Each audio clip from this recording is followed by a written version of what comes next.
So good morning, everybody. Brilliant to see the pavilion full to overflowing.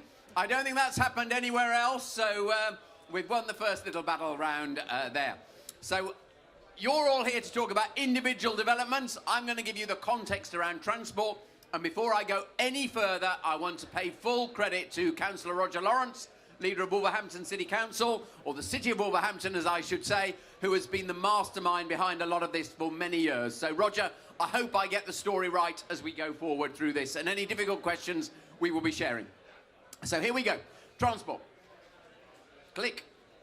Oh, yes. So the West Midlands, we know how to lead in mobility, whether it be in air or indeed on the road, or indeed even further back to the first railway station, Curzon Terminal, there we are, or indeed to the Iron Bridge Gorge. We have a whole history in mobility. But you could say our economy went something into the traffic jam in the 70s, 80s, 90s. And what this is all now about is how transport can underpin the economic growth that we are now seeing. So there's the slides. You've seen them before, probably. The productivity growth, the startups, the exports, the inward investment, wherever it goes. And transport is one of the critical enablers of all of this. Click. John, it's not clicking on. I am pressing it and nothing's happening.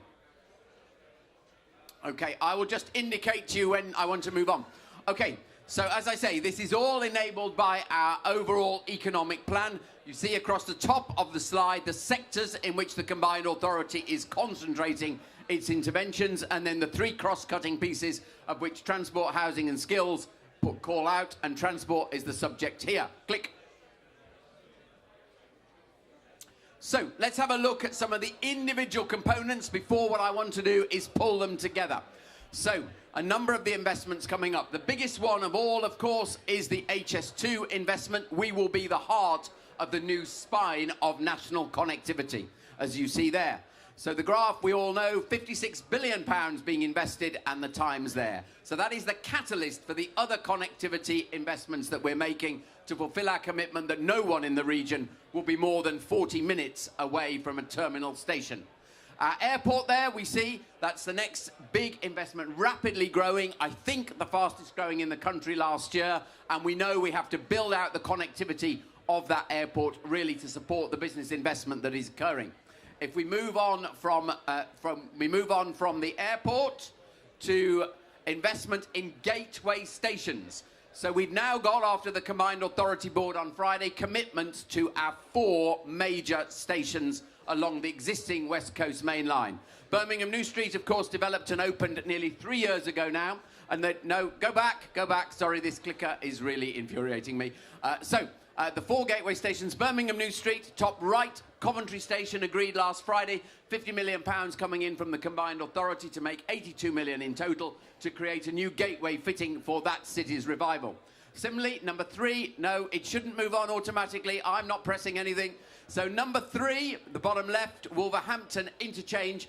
That image is of the interchange between metro, bus and rail that will occur there. Again, about £100 million investment, a large slug also coming from the Combined Authority. I haven't pressed the button. It's doing it all automatically. And then number 4, the investment around UK Central to regenerate Birmingham International Station, which we will have literally a transformation there. Add those together, and you can now march the slide on. Add those together, we see that the 4 stations along our line are all going to be fitting gateways for our cities. On we go. And then if we continue in rail, we call it a golden age of rail. This is how the BBC in the West Midlands have described our situation. The new West Midlands Trains franchise in their beautiful colours, about £1 billion being invested, and they have already put down over 700 million in investment for new rolling stock. And just one of the features, 20,000 new rush hour seats into Birmingham every day. But also improvements to the Shrewsbury line, the Stafford-Stoke lines, and indeed out to Bromsgrove and indeed south of Coventry. So a number of improvements to the timetable, and click. And the new stations that we are confident we will be able to reopen. These are Moseley and Kings Heath in the south of Birmingham, and onward to these new stations. These are the flashing lights of the new stations that we are working with West Midlands Trains to bring to market. The south of Birmingham, Dudley, in Brierley Hill and Canal Street, the critical link between Wolverhampton and Walsall, which Chris Grayling, Secretary of State, was examining last week, and perhaps the longest shot, the extension out to Aldridge. So you can see 12 new stations planned across the region. And if we move from heavy rail to our metro, now I've titled this slide a Metro Crossrail for the West Midlands to indicate that this is as important to us as Crossrail is to central London. That's the image under the new HS2 station in central Birmingham. And what we are heading to is this enhancement of our metro network. And I use the word network because we move from one line linking Birmingham to Wolverhampton to a Crossrail taking us to the terminus in the airport and the HS2 interchange station. The funding for all of it is agreed, apart from the Birmingham to Solihull link. So that's the next challenge for us. Onward. And then to come to market, and this has got to come. This has been talked about for a long time, but we are now on the verge of the bus rapid transit network. We will start with a firm commitment to the Walsall Road linking Birmingham and Walsall past the Commonwealth Games facilities. So onward. And this is the network that we are looking to build out, linking into Dudley, out to Solihull, and of course up to Walsall, as I have said. Onward. And we should not forget that for most people in the West Midlands, this is the day-to-day workhorse of public transport, and you see some of the stats there. I love the one in the middle, 200,000 more bus journeys every day than car-borne journeys on the key route network. Never underestimate how we have to continue to invest there. So then, roads as well.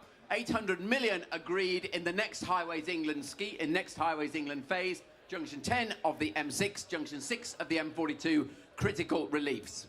Add all of it up together, and this is the bit I really like, add all of it up together. That is our current network. The things I've just shown you, superimposed, brings us to this network. And we will have made a dramatic difference to our network when all of that is pulled together, and it must underpin investor confidence in what we are doing. So a single integrated network by 2026. Then onward. We will change our branding. We've launched the West Midlands Rail branding on the side of the train. You will see that coming through our bus and our metro fleet. So there's actually a sense amongst passengers of an integrated, single, controlling mindset around this across the West Midlands. And we want to lead in the new technology areas as well. Clearly, more work has to be done in terms of electric vehicle charging across the region. We get a bit carried away here. The West Midlands branded drone network, I don't know if it's going to happen, but it's a bit of light relief. And then onwards, we are, of course, determined to stretch our advantage in terms of autonomous electric vehicles. And you see the concentration of work being done, particularly around the Coventry-Solihull corridor around this. A real opportunity for us to link in new technology there. And we will be testing in the real world on the motorway network come the end of April. Onward. And of course, we were successful in our bid to host the National Battery Technology Centre in Coventry. And mark my words, a cluster will form around this new technology in South Coventry going forwards. So, lots of investment. The really encouraging, if not slightly frightening thought is that there are some deadlines by which this has to be ready. The Coventrians in the audience will talk about what they want done for 2021. The bid for Commonwealth Games made it absolutely clear that some of what I have shown you will be completed by 2022. And of course, we have the 2026 deadline as well. So, click.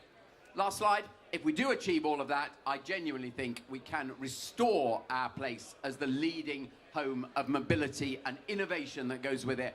And that must give the whole market confidence that the West Midlands, in the word of the conference, is indeed the right place to invest. Last thought, don't just take it from me. You can take it home and see for yourself. This is a virtual reality set of goggles. If you want to pick one up from the desk, you can insert your own mobile phone and you can have a look at the vision of the future through these goggles. Whether or not there's one for everybody, I know not, but I would urge you to take one and you will be able to see the view that Roger and I see from our respective offices of what we hope the future will be like. Thank you very much. I trust that gives you confidence in what we're doing. Thank you very much, Andy. Fantastic.